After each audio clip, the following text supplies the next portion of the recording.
I knelt on the cold concrete, my wrists bound behind my back, blood trickling from my split lip. My older brother Marcus stood before me, his designer suit untouched by the filth around us, his eyes empty of the warmth I'd once believed existed there. "You should have stayed invisible, Sera," he said, lighting a cigarette with hands that didn't tremble. "But you had to go snooping, didn't you? Had to stumble into Father's office at exactly the wrong moment." I wanted to tell him I hadn't meant to see the ledgers, the proof of their money laundering operation hidden behind our family's legitimate pharmaceutical empire. I wanted to explain that I would have kept their secret, but the words tangled in my throat the way they always did, my stutter making me sound like the simpleton they'd always believed me to be. Please, I managed. Won't. Won't what? Tell anyone? Marcus laughed, the sound sharp as broken glass. Who would believe you? The girl who can barely string a sentence together? Our embarrassing little secret. My father emerged from the shadows then, his silver hair gleaming in the dim light. Thomas Donovan, billionaire, philanthropist, beloved by the city. He didn't look at me as he spoke. "She's a liability we can no longer afford," he said to Marcus, as if I were already dead. "Her mother's genes were always weak. We should have known better than to keep her this long. She's your daughter." The words burst from me, clear for once in my desperation. "I'm your daughter." Finally, he looked at me. His eyes held nothing, no love, no regret, not even hatred. Just cold calculation. "No," he said quietly. "You're a mistake I'm correcting." Marcus raised the gun. I closed my eyes. The shot echoed through the warehouse, and I felt the impact, the burning, the world tilting as I fell. The last thing I heard was my father's voice, distant and unconcerned, "Dump her in the river. Make sure she's not found." Then, nothing. I woke to the scent of bergamot and aged whiskey. My body screamed with pain as consciousness returned. I tried to move, but leather straps held me to a medical bed. Panic surged through me until a voice, deep and measured, cut through the darkness. "Easy. You're safe now." I forced my eyes open. A man sat beside my bed, his presence filling the room despite his relaxed posture. Late 30s, with dark hair silvered at the temples, sharp cheekbones, and eyes the color of smoke, beautiful in the way a blade is beautiful. Dangerous. He wore a three-piece suit that cost more than my father's car, and on his hand, a gold ring bearing a crest I recognized from whispered legends. The Volkov family seal. Dante Volkov.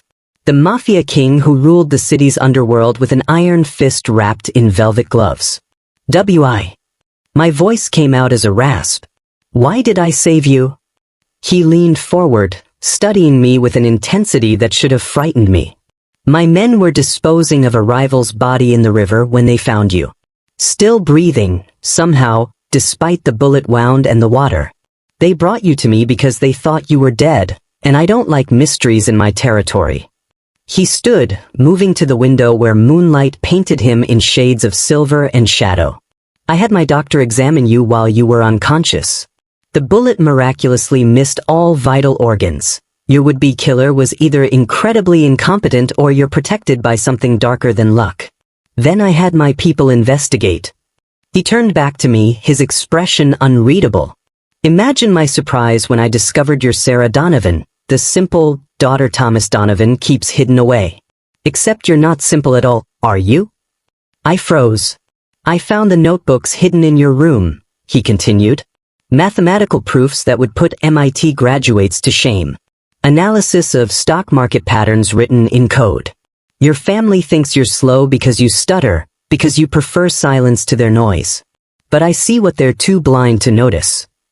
He moved closer, crouching beside the bed until we were eye level. "You're brilliant. And they tried to kill you for it." Tears burned my eyes. No one had ever seen me before. "Not truly. They're probably planning your funeral as we speak," Dante said softly. "A tragic accident, they'll call it. They'll cry false tears and move on. So here's what I'm offering you, Sera Donovan. A choice." "What's the choice?" "Die as you are, or be reborn as something else. Someone else." His smile was sharp. "I have no children. No heir to my empire. And you have nothing left but the desire for revenge burning in your eyes. Become my daughter, let me teach you everything I know, and when you're ready, we'll give your family exactly what they deserve. I should have been afraid. Should have refused. But as I stared into the eyes of the devil himself, I felt something I'd never experienced before. Yes, I whispered. Dante Volkov smiled, and it was like watching winter dawn. Then welcome to your new life, Moyadak. From this moment, Sera Donovan is dead. You are Seraphina Volkov now. 3 years later. Again, Dante commanded. I dropped and rolled, the knife whistling past where my head had been a second before. My instructor, Victor, a former Spetsnaz operative who'd killed more men than I could count, grinned at me with approval. Better, he said in his thick accent. But not good enough. In real fight you'd be dead. Then I'll have to make sure I'm never in a real fight, I replied coolly, my stutter long since conquered through months of speech therapy and the confidence that came from being seen, truly seen, for the first time in my life. I'd spent 3 years transforming. Dante had given me the world's finest tutors, not just in combat and weapons, but in languages, finance, psychology, and strategy. I spoke 5 languages fluently now. I could analyze a company's worth in minutes and find the weak points. Where pressure would make it crumble. I'd learned how to move through society like a ghost or command attention like a queen, depending on what the situation required. But more than any skill, Dante had given me something precious, unconditional regard.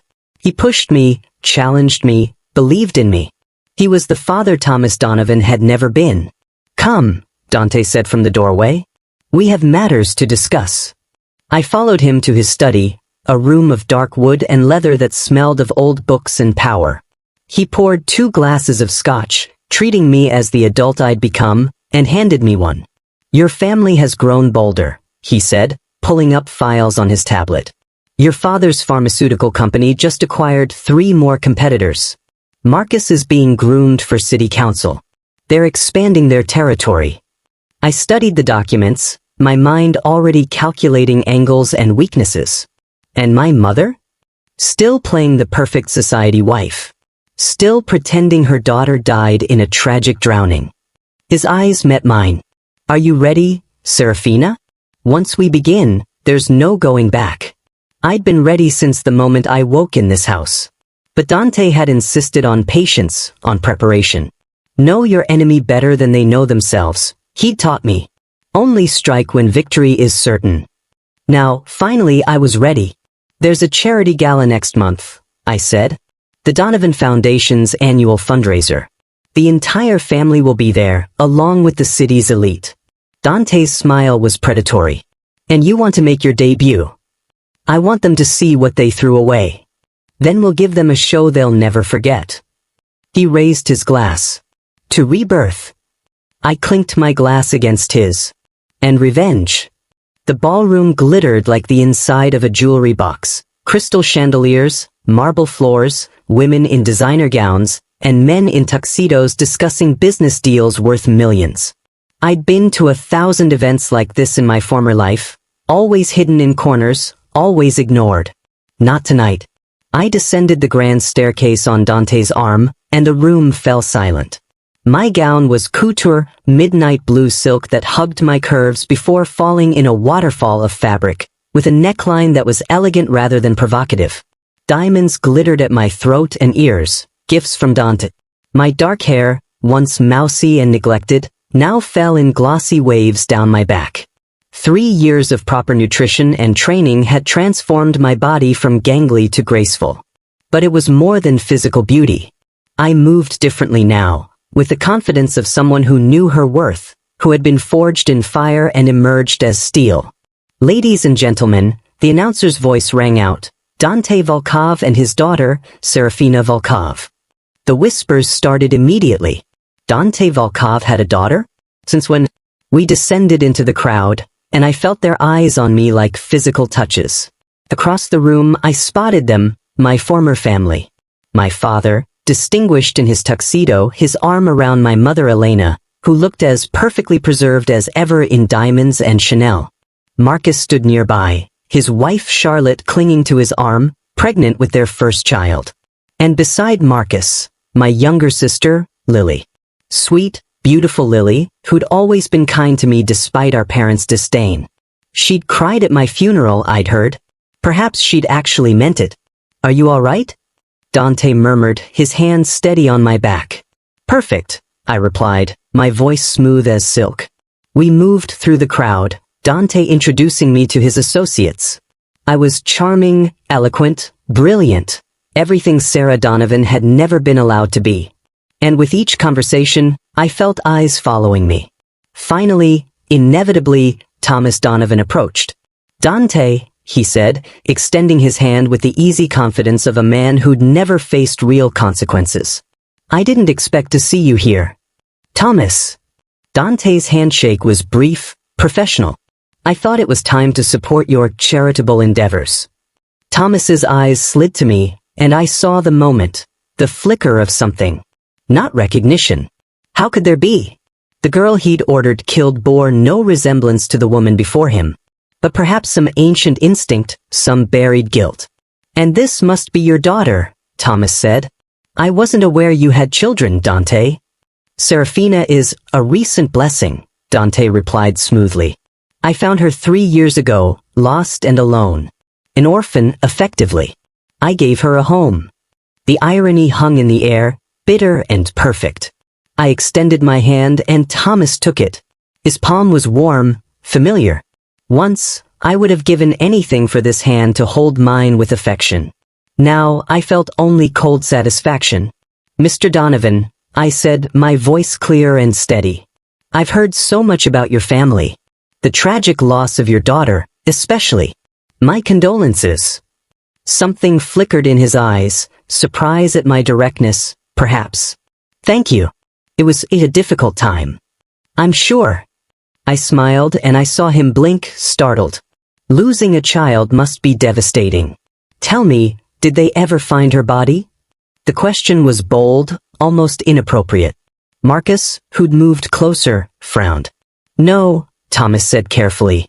"The river took her. We had to have a funeral with an empty casket." "How terrible," I said softly, "to never have closure. To always wonder if she suffered. If she called out for you before the end." The color drained from Thomas's face. Marcus stepped forward, protective now. "I don't believe we've met," he said, offering his hand with a politician's smile. "Marcus Donovan." I took his hand, held it a moment too long, my thumb brushing against his palm. "Seraphina Volkov. Your father was just telling me about your sister. Sera, wasn't it?" "Yes." Marcus's smile tightened. "She was troubled. Simple-minded.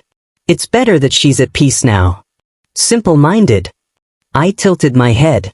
How tragic, to be so misunderstood. "She wasn't misunderstood," Marcus said, his voice hardening. "She was exactly what she appeared to be, a burden." Dante's hand pressed against my back, a silent warning. I was pushing too hard, too fast. But I couldn't help myself. "Perhaps," I said, releasing Marcus's hand and stepping back.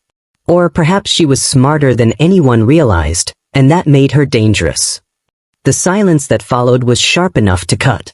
Then Elena Donovan materialized at her husband's side, all grace and frozen smiles. "Darling, the auction is about to begin," she said to Thomas, then turned to me. "How lovely to meet you, dear. You must tell me, where did you study? Your accent is impeccable." "Here and there," I replied. "My father believed in diverse education." "How progressive." Elena's eyes were sharp, assessing.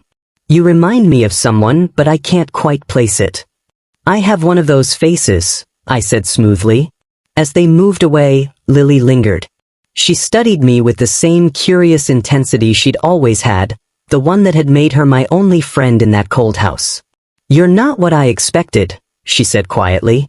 "Everyone says Dante Volkov's daughter would be harder, colder."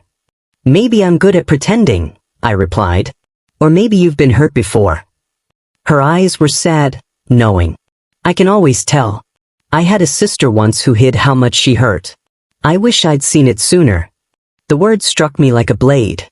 Sweet Lily, who'd been too young, too innocent to understand what our family truly was. Your sister was lucky to have you, I managed. I don't know about that.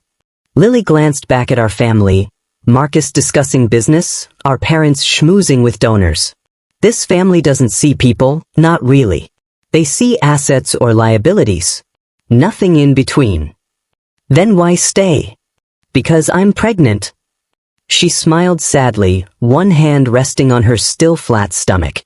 And I want my daughter to have a different life. A better one. A daughter. Lily was having a girl. Then fight for her, I said quietly. Don't let them make her invisible. Lily studied me for a long moment. You really do remind me of Sera. She used to look at me like that, like she wanted to save me from something I couldn't see.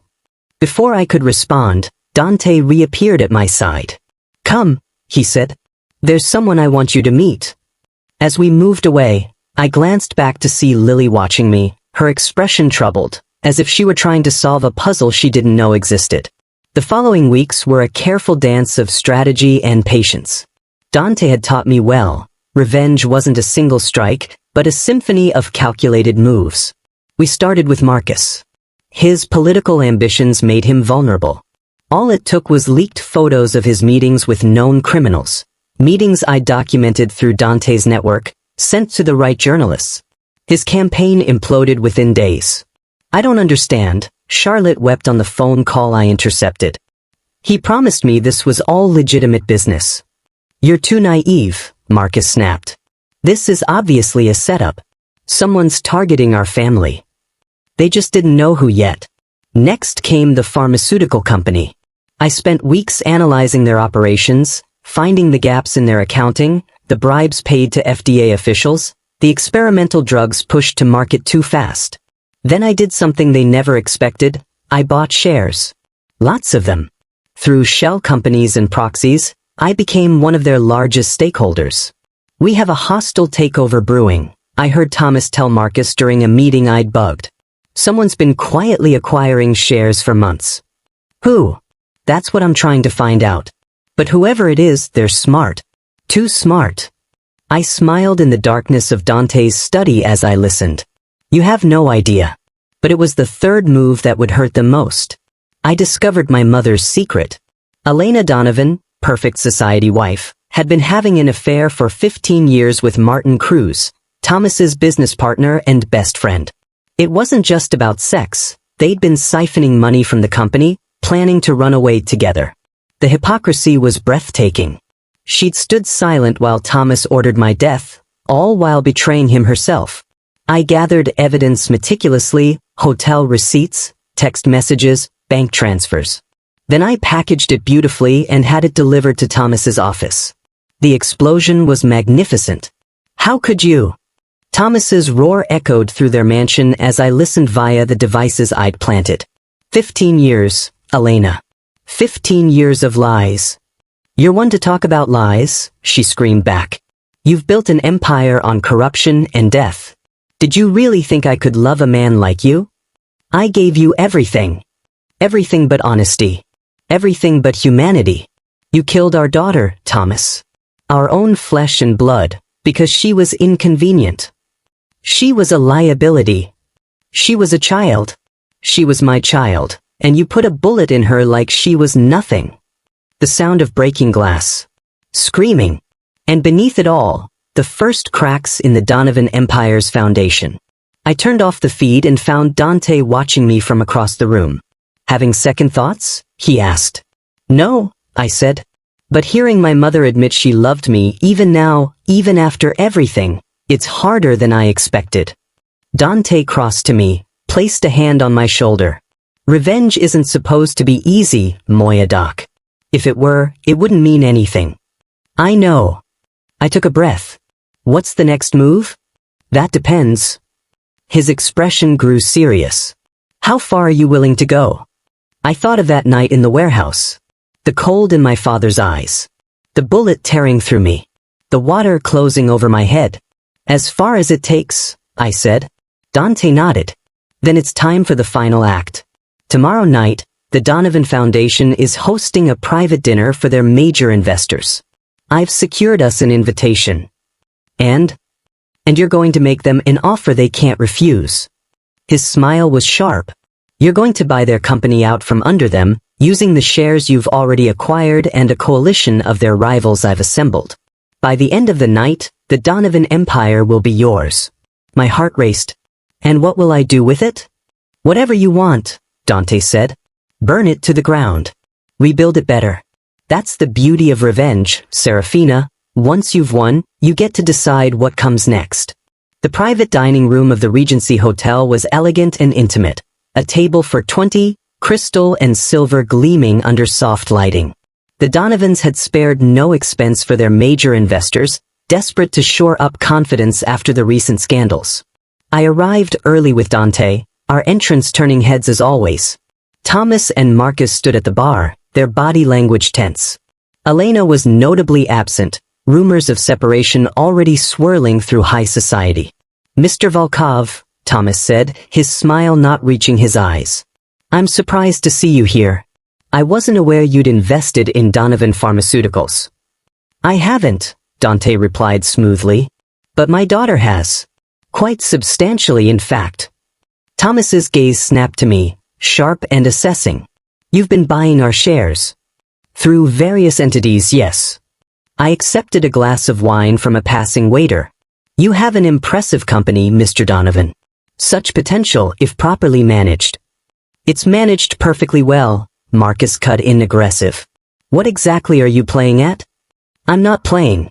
I met his eyes steadily. I'm investing. There's a difference. Before he could respond, the other guests began arriving. I'd done my research on each of them, the CEO of Donovan's biggest competitor, the venture capitalist who'd been quietly funding their rivals, the former board member who'd resigned after discovering the fraud. All of them now allied with me. Dinner was a tense affair. Small talk flowed around business concerns, market trends, the upcoming FDA hearing on one of Donovan's drugs. I participated where appropriate, demonstrating the depth of my knowledge about their industry. I could feel Thomas watching me, his lawyer's mind calculating, trying to understand what I really wanted. Coffee was being served when I made my move. Gentlemen, I said, standing. All conversation stopped. I think it's time we dispensed with pretense. Mr. Donovan, I'm here tonight to make you an offer. Thomas's expression hardened. What kind of offer? I want to buy Donovan Pharmaceuticals. I'm prepared to offer 40% above current market value, with the condition that you and your son step down from all leadership positions immediately. The silence was absolute. That's absurd, Marcus sputtered. We're not selling. Especially not to. To who? I asked softly. A woman? Someone young? Someone you don't know? Someone who's been manipulating our stock price and destroying our reputation, Thomas said coldly. Did you really think we wouldn't figure out you were behind the leaks? The photos of Marcus? I think you were behind far worse things, I replied. I think you built your empire on fraud, bribery, and murder. I think you're about to face federal investigations that will end your family. Unless what? Unless you sell to me. I'll absorb the legal troubles, restructure the company legitimately, and let you walk away with your fortune intact. Otherwise, I gestured to the men around the table. Mr. Volkov and I have assembled enough votes among your shareholders to force a hostile takeover. But I'm offering you the dignity of choice. Thomas's face had gone pale. Who the hell are you? The question hung in the air, trembling with sudden fear. This was the moment, the one I'd been building toward for 3 years. I reached up and removed my diamond earrings, setting them carefully on the table. Then I pulled out my phone, brought up a photo, and slid it across to Thomas. It was my old school ID. Sera Donovan, age 16, looking at the camera with lost, hopeful eyes. Thomas stared at it, then at me. I watched him see it, the curve of my jaw, the shape of my eyes, the mouth that smiled so rarely. No, he whispered. You're dead. We killed me. I finished. You tried. You shot me, threw me in a river, and forgot about me. But someone found me. Someone who saw what you never could. Marcus had grabbed the phone, was staring at the photo with horror and dawning rage. That's impossible. You can't be. Sera? The voice came from the doorway. Lily stood there, her hand pressed to her mouth, tears streaming down her face. She'd arrived late, must have heard everything. I knew it, she gasped. I knew you reminded me of her. Oh God, Sera, I thought you were dead. I was, I said quietly. Sera Donovan died 3 years ago. Seraphina Volkov was born. And now I'm here to take everything you stole from me. My childhood, my voice, my life. I'm taking your company, your reputation, your future. Thomas stood slowly, his hands shaking. You can't do this. You're still a Donovan. Family. Family? The word came out sharp as a knife. You murdered your own daughter because she stumbled on your secrets. You called me slow, useless, a burden, because I stuttered, because I was quiet, because I wasn't what you wanted. You never saw me. You never even tried. We thought. You thought wrong. I turned to the room. Gentlemen, do we have a deal? One by one, the investors nodded. Dante handed me a folder, the contracts already prepared. Sign, I told Thomas. Or I go to the FBI tomorrow with every piece of evidence I have about your operation. You'll spend the rest of your life in prison, and your son will join you. Thomas looked at Marcus, at the contracts, at me. The king surveying his ruined kingdom. You've become everything I feared, he said quietly. No, I replied. I've become everything you could never be. I'm better than you. Stronger. Smarter. And I'm doing this without killing anyone, without destroying lives. I'm giving you a chance you never gave me. His hand shook as he picked up the pen. If I sign this, you'll leave my family alone? I thought of Lily, crying silently by the door.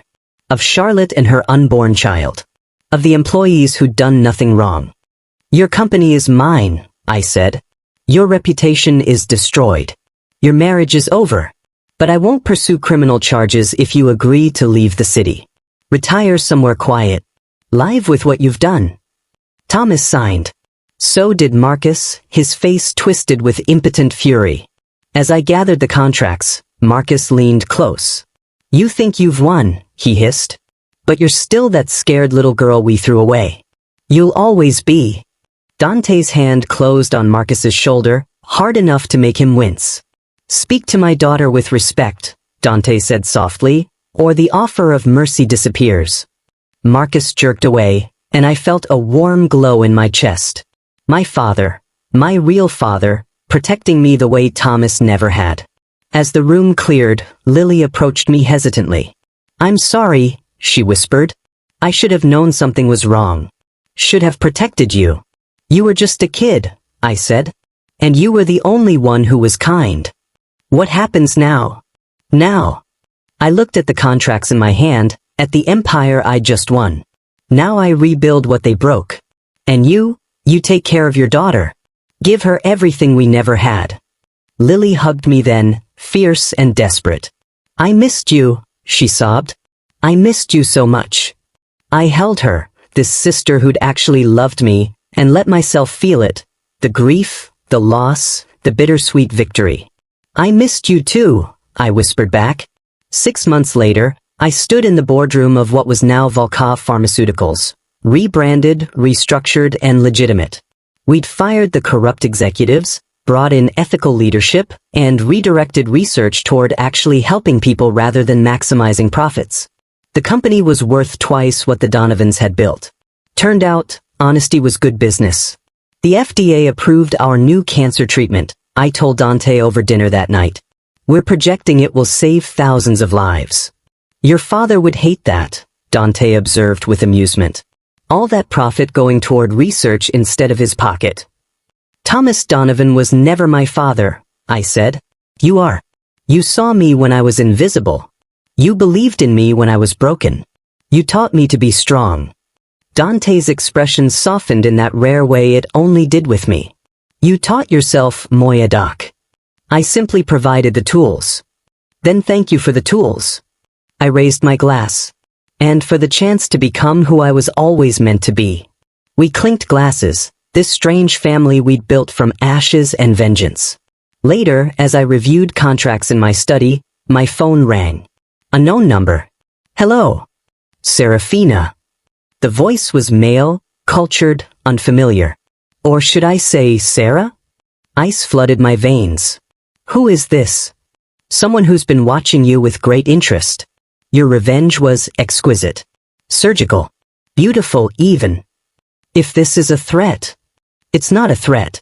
It's an offer. Papers rustled. Did you know that Dante Volkov was the one who gave the order to dump your body in the river that night? The world stopped spinning. What? Thomas Donovan hired the Volkov organization to dispose of his problematic daughter. Dante accepted the contract. But when his men brought him your body and he saw you were still breathing, he made a choice. Keep you alive, raise you, mold you into a weapon he could use against the Donovans. No. But my voice sounded hollow even to myself. Check the watermark on the contract I'm sending you. It's from Dante's files, dated 2 days before your death. Payment, $5 million to eliminate Sera Donovan. My phone buzzed. I opened the image with shaking hands. There was Dante's signature, Thomas's signature, a contract for my murder. He saved you, the voice continued, but only because you were useful. Everything, the training, the love, the revenge, it was all part of his game. He's been planning to absorb the Donovan Empire for years. You were just the perfect weapon to do it. I couldn't breathe. Couldn't think. Who are you? I whispered. A friend. Someone who thinks you deserve to know the truth. The question is, what will you do with it? The line went dead. I sat in the darkness, staring at the contract, my mind racing through 3 years of memories. Dante's immediate intervention. His perfect training. The way he'd guided every step of my revenge, ensuring the Donovan Empire would fall directly into his hands. Had any of it been real? The warmth in his eyes when he called me daughter? The pride when I succeeded? The love I'd felt radiating from him? Or was I still just a tool? A weapon he'd forged for his own purposes? The door opened. Dante entered, carrying 2 glasses of scotch. You looked like you needed this, he said, offering me a glass. I took it with numb fingers. Searched his face for the lie. Seraphina? What's wrong? The question came to my lips before I could stop it. Did you take a contract to kill me 3 years ago? The silence that followed was eternal. Dante set down his glass slowly. When he looked at me again, his eyes held resignation and something that looked like sorrow. Yes, he said simply. The glass slipped from my fingers, shattering on the floor. Your father hired me, Dante continued, his voice steady. $5 million to eliminate his problematic daughter. I accepted because refusing the Donovans would have started a war I wasn't ready for. But when my men pulled you from that river, when I saw you barely alive, he moved closer and I flinched. He stopped.